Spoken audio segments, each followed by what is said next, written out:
2 sharps in there.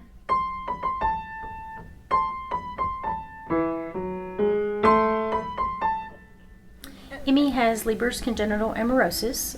It's affectionately called LCA, and Leber's congenital amaurosis is a degenerative retinal disorder. Basically, the retinal cells, her rods and cones, are dying. It is a rare disease. It's also called an orphan disease, and basically there are 300 people in the United States that are thought to have the same mutation that Emmy has, which is a CRB1 mutation that causes her to have the type of Leber's congenital amaurosis that she has. We came upon a survey that they had done, and they talked a lot about the different kids and how they had perfect pitch, or how they had just kind of a gift for music. And so we had always watched Emmy to kind of see how that panned out. We're not a musically oriented family at all. We kind of lean more toward the science side of the world. And so we didn't have people in her life to teach her music or really expose her to music. And so I guess she was in first grade at Nokesville Elementary School, and she was at Girl Scouts. And she would listen to the cello class that was going on the same time as her Girl Scout meetings. And she would ask me very specific questions about cello and about the music itself that I couldn't come anywhere near answering. So one day I pulled Debbie Trowbridge aside, who's the cello instructor, and said, "Hey, can you answer some questions for Emmy?" Introduced Emmy. And she did, and Emmy asked her some very specific questions about sounds and why this and why that.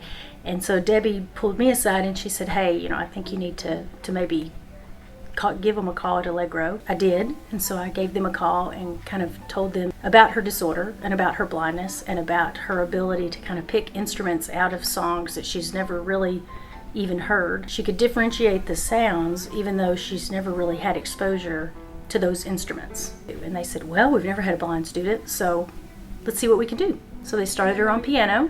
Then from there, Sam suggested that we expand her music curriculum, and so they involved her in percussion, taking her to drum lesson, and then also to strings with ukulele. Emmy's a Braille reader, so she's learning Braille. That's her medium for learning, and she can't read print music because she can't see it. And so as a parent, I go out there and try to figure out, well, how do you do music if you're blind? I mean, it's Braille music is what it is. And so Emmy's just now learning grade 2 code, and we feel like she knows enough to begin to learn Braille music. So then we kind of go on that quest to find someone that can teach her Braille music. And we realize that this is just really, really hard to do. There's just not a lot of resources in the area.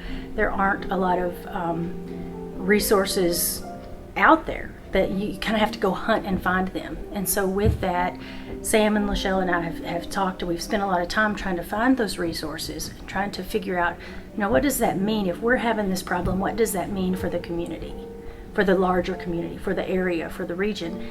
And my response is, well, it's just not there. It's not readily available. And so that's something that we're trying to do. We're working together to try to build that. We want to build the program so that we have the materials and the equipment to be able to teach Emmy. But then once you have that equipment, we want to be able to make that available to other people in the community that may need it. Okay,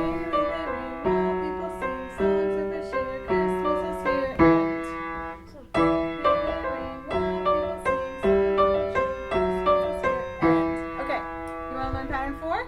Yeah. All right, you want to do it on my lap so we can reach around there? Okay. Ow. Right hand.